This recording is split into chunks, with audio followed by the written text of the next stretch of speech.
বেঙ্গল সাফারিতে বানিয়েছে সাপ জমা করছে। ধরো তো ভাই, উঠা ধরো তো, ভিডিও করে গ্রুপে পাঠিয়ে দেবেন। আমি পুরো করেছি তো ধরাটা। ও স্যার কমেন্ট করে দেবো, চিন্তা করো না। শেয়ারও করে দিবেন। না, কেউটে আলাদা, এদের মধ্যে দুইটা হয়, এদের মধ্যে দুইটা হয়। এদের পিছনে একটা যেরকম পায়ের ছাপের মধ্যে আছে, এটা হচ্ছে গোমা সাপ বলে। মানে আরেকটা আছে যেটা লোকাল ভাষায় গোমা বলে। হ্যাঁ হ্যাঁ, আরেকটা যেটা কেউটে বলছো ওটা পিছনে গোল হবে, গোল। গোল হবে। আর এটা তাহলে কি বলবো? এটাকে গোমা সাপই বলে।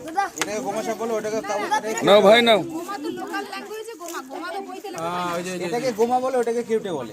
এটাকে কি বলে? এটাকে গোমা বলে, গোমা বলে। আর ওটাকে কেউটে বলে।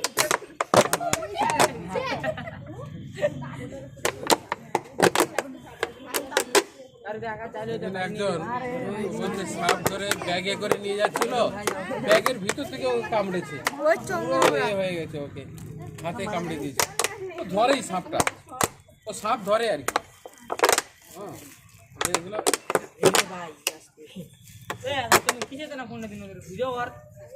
মাঠের মধ্যে শুয়ে থাকে আর যেমনি লাঠিগুলোই লাগবে, এই জিনিসটা হলে সাপ ধরতে সুবিধা। গায়ের রং কালো হয়ে যাবে।